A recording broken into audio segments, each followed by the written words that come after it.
Yemen पर Saudi अरब का हमला और इजराइल में बड़ा नुकसान, जिसके बाद चंदा मांग रहे फौजी। ये दो खबरें मैं आपको दिखाऊं। उसके अलावा ये भी बता दूं कई और खबरें हैं जो इजराइल के नुकसान से रिलेटेड हैं। ये नुकसान सामने आ चुका है और सिर्फ ऐसा नहीं है कि माली तौर पर, सिफारती तौर पर भी। आज़ाद बोल इंडिया को ना किया हो सब्सक्राइब तो कर लीजिए। आदिल खान आज़ाद का आदाब कबूल कीजिए। अगले कुछ मिनट्स में बहुत ज़बरदस्त खबरें आपको मिलने जा रही हैं। सबसे पहले यमन से आते हैं, शुरुआत करते हैं। और यमन में एक बार फिर से सऊदी अरब के जो हमले हैं वो सरहदी इलाकों में तेज़ हो रहे हैं। ये होते रहते हैं लेकिन अब कुछ ज़्यादा तेज़ हो रहे हैं, जिसके बाद यमन के जो हाउथी मूवमेंट है उनके जो ज़ेर निगरानी इलाके हैं वहाँ से आवाज़ उठ रही है कि क्या जो अमन मुज़ाकरात यमन और सऊदी अरब के बीच जो शांति वार्ताएं शुरू हुई थीं, जो अमन बनाए रखने की बातचीत हुई थी, क्या सऊदी अरब उससे पीछे हट रहा है और फिर से एक नई जंग शुरू करना चाहता है। ये खुद हाउथीज़ के कंट्रोल वाली वेबसाइट है अल मसीरा, और चैनल और वेबसाइट भी, इनकी हेडलाइन है कि citizen injured by Saudi fire in Saada province amid continue border attacks. Border attacks लगातार हो रहे हैं सऊदी अरब की तरफ से सरहद पर। यमन और सऊदी अरब मिले हुए हैं।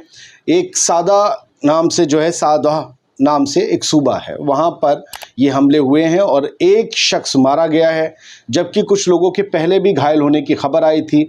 अब से 10 दिन पहले भी इस तरह के, या 7 दिन पहले भी इस तरह के हमले सामने आए थे।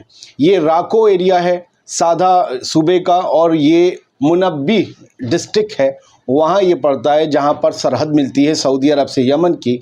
यहाँ पर आर्टिलरी फायर हुआ है, तोप से फायर हुआ है, गन्स चलाई गई हैं सऊदी अरब की तरफ से, और न जाने ये शेलिंग्स, आर्टिलरी शेलिंग क्यों हुई है ये अभी तक समझ में नहीं आ रहा है। क्या यमन की तरफ से कुछ लोग वहाँ पर घुसने की कोशिश कर रहे थे। फ़िलहाल यमन ने ये बताया है कि 13 अगस्त को भी 2 अफ्रीकन माइग्रेंट इसमें ज़ख्मी हुए थे सऊदी अरब की फायरिंग में, और अब एक फिर से ताज़ा फायरिंग में कल एक अफ्रीकन माइग्रेंट जो है, एक अफ्रीकन पनाह गुज़ीन, वो मारा गया है। खैर, या यूं कहें कि अफ्रीकन खारजी मारा गया है। तो लगातार ये टेंशन्स एस्केलेट हो रही हैं सऊदी अरब और यमन के बीच। ये खबर मैंने आपको दे दी। अब इजराइल के टोटल नुकसान की बात करते हैं, और एक नहीं सीरीज़ है ये।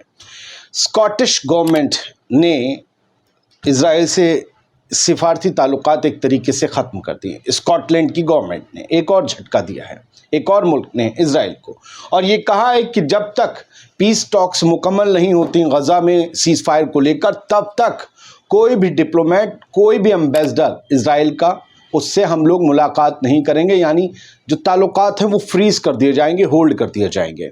With Israeli diplomats amid backlash awaits Gaza truce progress. और ये इजराइल के अखबार की हेडलाइन है, हारेट्स की हेडलाइन है। आल मायादीन में भी इस हेडलाइन को छापा गया है कि Scotland halts meeting with Israel until real progress in talks Gaza. तो ये एक बड़ा सेटबैक है इजराइल के लिए। अब सिर्फ ऐसा नहीं है कि दूसरी दुनिया के लोग, पहली दुनिया के लोग भी ये इस तरीके के कदम इजराइल के ख़िलाफ़ उठा रहे हैं, जो ये बताता है कि इजराइल जो कर रहा है गज़ा में वो वाकई एक जुल्म है, एक क्राइम है और एक जहरियत है, अग्रेशन है। खैर, ये एक दूसरे नुकसान की तस्वीर है जो आज हिजबुल्लाह ने रॉकेट दागे हैं। मैंने आपको अपने पहले बुलेटिन में बताया था कि 55 रॉकेट दागे हैं। फाइनल फिगर जो आई मेरे पास, 60 मिसाइल हिजबुल्लाह की तरफ से दागे गए इजरायली कब्ज़े वाले इलाकों में, ख़ास तौर से गोलानी हाइट्स के इलाकों में, और वहाँ पर अपर गलीली में, वहाँ पर ये धुएं हर तरफ। 2-3 स्क्रीन आप शॉट देखेंगे, 1 2 3, चारों तरफ फसलें जलकर बर्बाद हैं।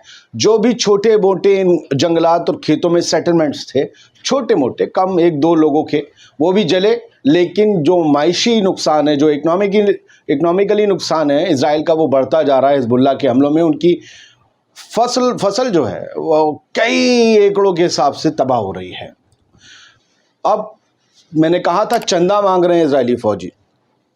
टाइम्स ऑफ इजराइल या किसी भी अखबार में ये ऐड लगते हैं इजराइल के, द चेसेड फंड जो है इस नाम से, और यहाँ लिखा है कि barbecues and music for soldiers. Soldiers के लिए बारबेक्यू पार्टी और म्यूज़िक पार्टी ये लोग कर रहे हैं ताकि वहाँ से फंड रेज किया जा सके। क्यों? क्योंकि इनके सोल्जर्स को प्रोटेक्टिव गियर नहीं मिल रहे हैं, जैसे मान लीजिए चश्मे हैं, ग्लव्स हैं और भी चीज़ हैं, मास्क वगैरह हैं, जो गज़ा में जंग लड़ रहे हैं या जिन पर जेनोसाइड का इल्ज़ाम है, उनको प्रोटेक्टिव गियर नहीं मिल रहे हैं। बंदूकें मिल रही हैं, बम मिल रहे हैं, लॉन्चर्स मिल रहे हैं, तोपें मिल रही हैं, एयरक्राफ्ट मिल रहे हैं, अमेरिका से खैरात मिल रही है, लेकिन अमेरिका भी उन्हें प्रोटेक्टिव गियर नहीं दे रहा है। उसके लिए इन लोगों को खैरात मांगनी पड़ रही है, इजराइल के सेटलर्स को और आम लोगों को उनके लिए चंदा मांगना पड़ रहा है। क्या कहा जाएगा इसे, क्या कहा जाएगा? इतना पैसा लोग मानते थे इजराइल पास है, सारे ज्यूज हैं उनके पास, अरबोपति हैं वो लोग, अमेरिका भी उठा के बिलियन ऑफ डॉलर्स दे रहा है,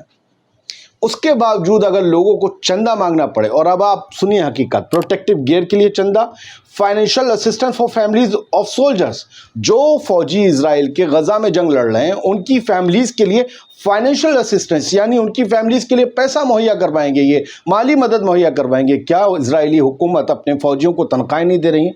क्या उनकी तनख्वाहों का जो लेवल है वो इतना कम है जिसमें उनके फौजियों के घरों के खर्चे नहीं चल पाते हैं? चक्कर क्या है? इन खबरों से ये इजराइल का है और अब तक ये बता भी रहे हैं, आप इनकी फिगर देख लीजिए, ये कह रहे हैं कि हमें $1 लाख जुटाने हैं और $10 लाख जुटाने, माफ़ कीजिएगा, और 9,56,000 डोनेशंस अब तक आ चुकी हैं। क्या क्या लाएंगे? ये लाएंगे टैक्टिकल मिलिट्री ग्लव्स लाएंगे, रेन प्रूफ स्टॉर्म सूट लाएंगे और package rain suit, gloves and thermal underwear, 1 pair of tactical boots, हर चीज़ की कीमत लिख रखी है कि इसके हिसाब से आप डोनेट कर दीजिए। सोचिए, ये आईडीएफ के पास नहीं है, कमी नहीं है, तभी तो उसका कमी है, तभी तो चंदा जुटाया जा रहा है, तभी तो इधर उधर हाथ फैलाए जा रहे हैं। ये इजराइल की अंदर की हालत है। मैं कहता हूँ वो जो खबरें हर कोई बताए, उसके अलावा वो जो खबरें नहीं बताई जा रही हैं उनको परखने की ज़रूरत है। कहीं लिख दिया घाटा, तो इन खबरों से आप खबर निकालना भी सीखिए। हारेट्स की एक और हेडलाइन है, Israeli military रिट्राइव्स body of 6 hostages killed. मैंने पहले एपिसोड में बताया था, इजरायली आर्मी को 6 अपने हॉस्टेजेस की बॉडी मिली हैं।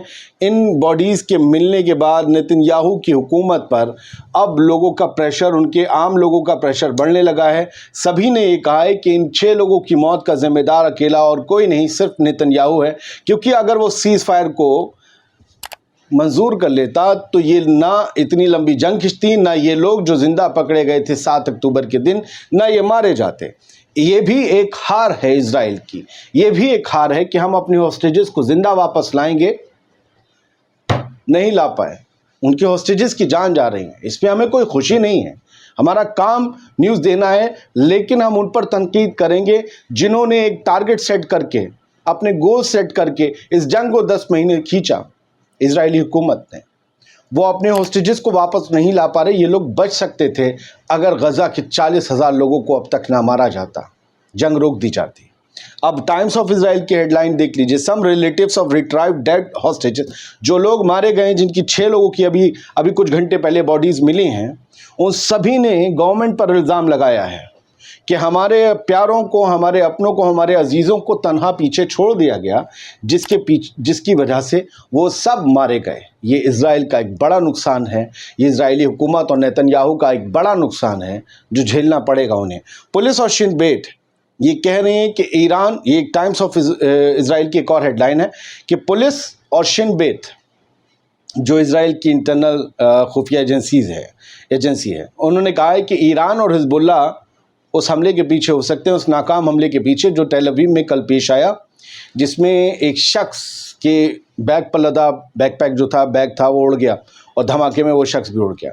हालांकि रेजिस्टेंस फोर्सेस ने ये कहा है कि ये सुसाइड अटैक थे, यानी अब वो लोग सुसाइड अटैक की तरफ बढ़ चुके हैं। वो ट्रक वाले हमले में कहा था, लेकिन इस मामले में यहाँ पर इजरायली शिन बेट ने अंदाज़ा लगाया है कि ये हिजबुल्लाह या ईरान का काम हो सकता है। यानी घबराहट, बेचैनी इस कदर है कि अब हर मसले में ये लगता है कि ईरान और हिजबुल्लाह का हमला शुरू हो चुका है, और ये हमले की शुरुआत थी, ये टोकन था। फिलहाल हारेट्स की जाते जाते एक हेडलाइन, गजा की वॉर जो है वो इजरायली सिक्योरिटी के लिए एक चुनौती बनी हुई है, और इसका सॉल्यूशन डील बताया जा रहा है कि अगर सीज़ फायर नहीं हुआ तो इज़राइल की गज़ा वॉर जो है वो इज़राइल की सिक्योरिटी के लिए हमेशा एक थ्रेट बनी रहेगी और कभी भी इज़राइल में कुछ बहुत बड़ा हो सकता है। उम्मीद करते हैं छोटा सा वीडियो पसंद आया होगा। ये रहा हमारा QR कोड हमारी टीम को सपोर्ट करने के लिए। आप सबका प्यार हमें मिल रहा है और वो लोग जो हमारे मेंबर्स हैं इस चैनल के, मैं उनका बहुत बहुत मशकूर हूँ कि आपने इतनी इज़्ज़त अफजाई की इस चैनल की और इतना लगाव दिखाया कि आपने मेंबरशिप इस चैनल के लिए रखी। आप लोगों को सलाम, आपको जिंदाबाद, शुक्रिया, सलामत रहिए।